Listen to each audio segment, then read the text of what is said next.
Daily அரசியல் பண்ணோங்கிறது அவசியம் கிடையாது. எல்லா கட்சியுமே வந்து கரைஞ்சிக்கிட்டு இருக்கு. இப்போ அண்ணா ஏடிஎம்கே வந்து கரைஞ்சிக்கிட்டு இருக்கு, டிஎம்கே வந்து கலங்கி போயிருக்கு. அதை விட தான் வந்து பெரிய செல்வாக்கு இருக்கு அப்படிங்கிறத வந்து காமிக்கணும் அண்ணாமலை. அவருக்கு வந்து அந்த ப்ரெஷர் இருக்கு. அரசியல் விஜயை பொறுத்தவரை வந்து நேரில் போய் நான் வந்து கர்நாடக சிஎம் வந்து பேசி பார்க்குறேன் அப்படிங்கிறத வந்து ஒரு பாசிட்டிவ் தான் நம்ம எடுத்துக்கணும். ஆனால் ஷோ வந்து பார்த்தோம்னா டெஃபினட்டாக பாராட்டி இருப்பார் விஜய் உயிரோட இருந்திருந்தாருன்னா ஷோ அவர்கள். ஏன்னா மரிய வில்சனே பார்த்தா நான் வந்து பான் கிறிஸ்டியனு, எனக்கு என் மதம் வந்து அன்பு தான் போதிக்குது, இப்படிலாம் வந்து பேசிட்டு இருக்காங்க.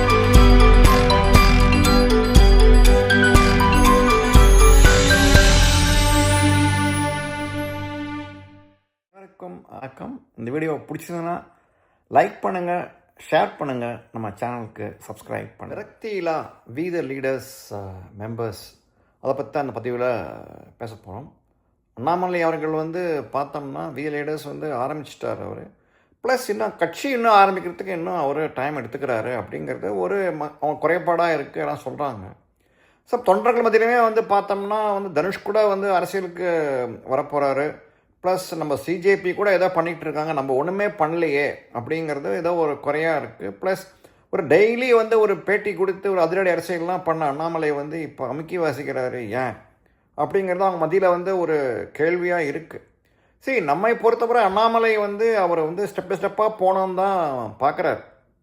டெய்லி அரசியல் பண்ணோங்கிறது அவசியம் கிடையாது. ஆனால் அரசியல்ன்றது வந்து முழு நேர தொழிலாக இருக்கக்கூடாது அப்படின்னு தான் நிறைய பேர் கருத்தாக இருக்குது. நம்ம தலைவர் ரஜினியே வந்து பார்த்தோம்னா முன்னே சொல்லுவார், வயாத வந்து அரசியல் பண்ணிகிட்டு இருக்கக்கூடாது, அவன் தொழிலை பார்க்கணும், எலெக்ஷன் போது மாத்திரம் வந்துட்டு ஓட்டு போட்டு இல்லை கேன்வாஸ் பண்ணிட்டு மற்ற வேலையை பார்க்க போனோம் அப்படின்னு சொல்லிட்டு.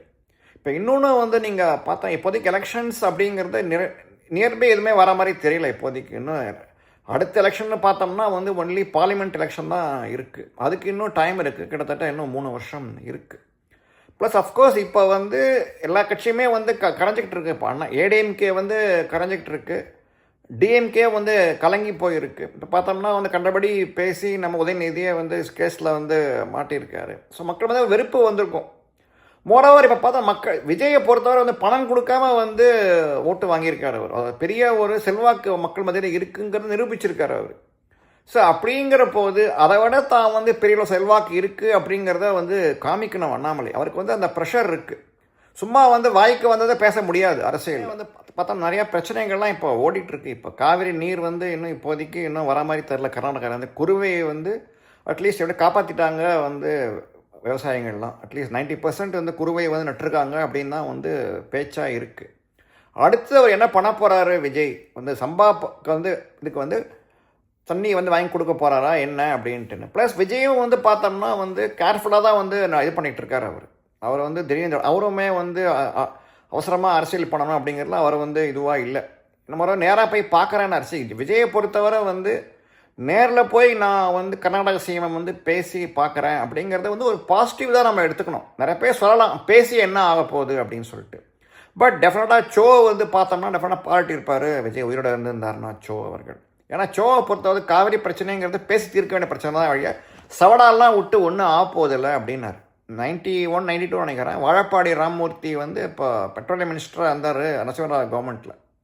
இதே மாதிரி தான் காவிரி பிரச்சனைக்காக வந்து திடீர்னு அவர் டகால்னு வந்து ரிசைன் பண்ணி இது பதவி ராஜினாமா பண்ணார் அவர்.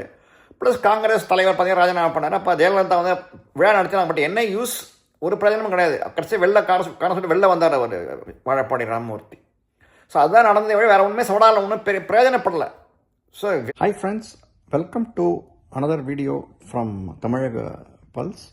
இந்த வீடியோ உங்களுக்கு பிடிச்சதா லைக் பண்ணுங்கள், ஷேர் பண்ணுங்கள், சப்ஸ்கிரைப் பண்ணுங்கள், ப்ளஸ் கட்டாயமாக பெல் பட்டனை வந்து அமுக்குங்க. பட் நீங்கள் பட்டனை ப்ரெஸ் பண்ணிங்கன்னா உங்களுக்கு டெஃபினட்டாக வந்து இமீடியட்டாக வந்து பப்ளிஷ் பண்ணணும் வந்து வீடியோ லிங்க் வரும் உங்களுக்கு. ஸோ தயவுசெய்து சப்ஸ்கிரைப் பண்ணிவிட்டு பெல் பட்டனையும் அமுக்குங்க.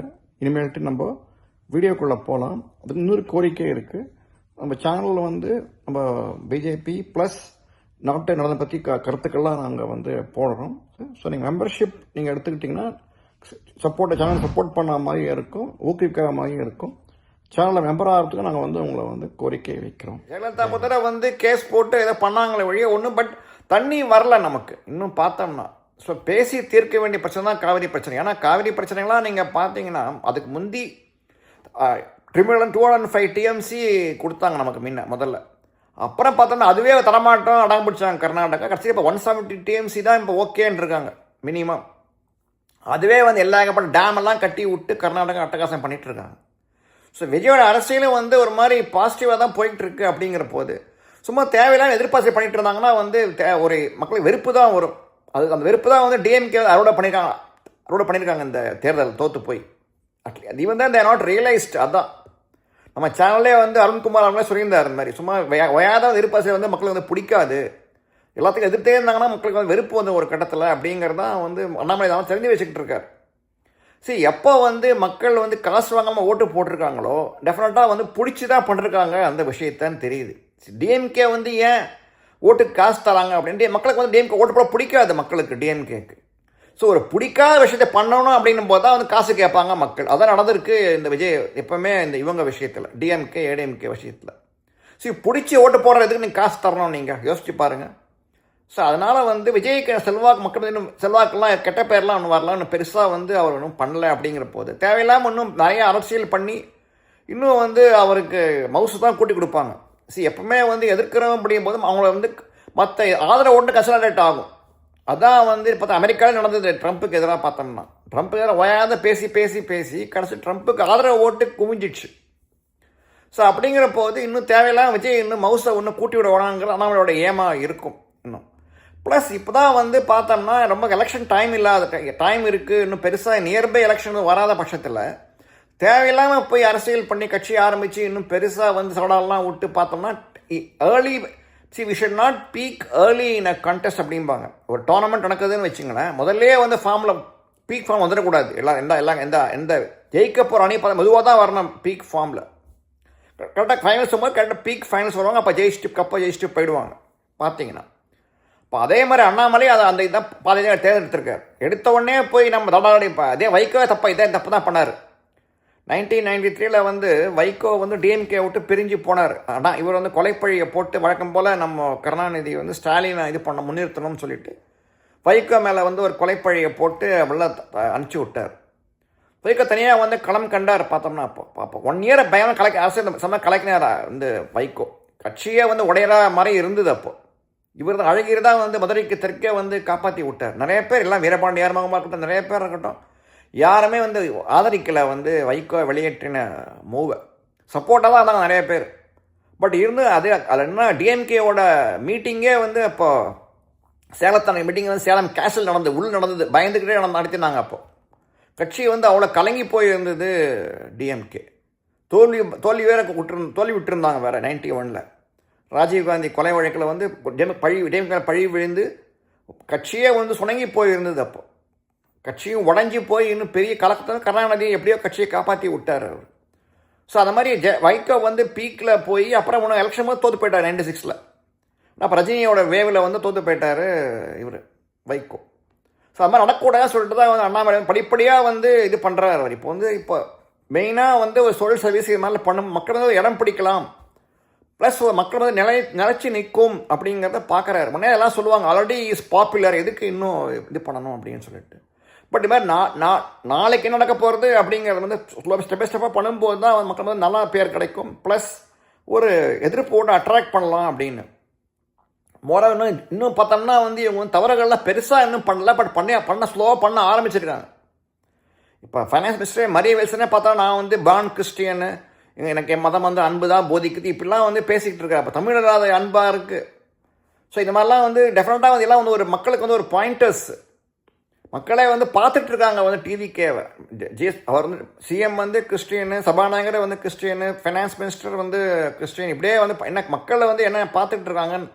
மெஜாரிட்டி ஆர் நாட் கிறிஸ்டியன்ஸ்னு மக்களை கவனித்து பார்த்துட்டு தான் இருக்காங்க.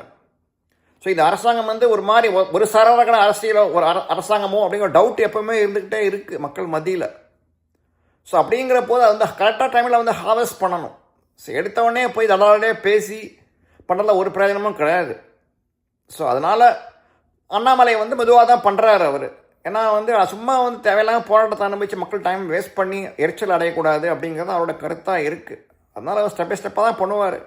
ப்ளஸ் நம்ம முன்னே சொல்லியிருந்தோம் அவருக்கு டைம் வந்து இப்போ குரு பயிற்சிக்கு வெயிட் பண்ணுறோம். அக்டோபர் எண்டில் வந்து குரு பயிற்சி வருது, அப்போ தான் கட்சியை துவங்குவாருன்னு நம்ம எதிர்பார்க்குறோம். ப்ளஸ் தனுஷும் வந்து அரசியலுக்கு வராருன்றாங்களோ தனுஷோட மறைவுக்காக காத்திருக்காரோ அண்ணாமலை அப்படிங்கிற ஒரு டவுட்டும் நமக்கு இருக்குது. ஸோ காலம்தான் வந்து பதில் சொல்லும். பட் டெஃபினட்டாக சீக்கிரமாக பண்ணிடுவார் அண்ணாமலை. அது எப்போங்கிறதா நமக்கு ஒரு கொஸ்டினாக இருக்குது.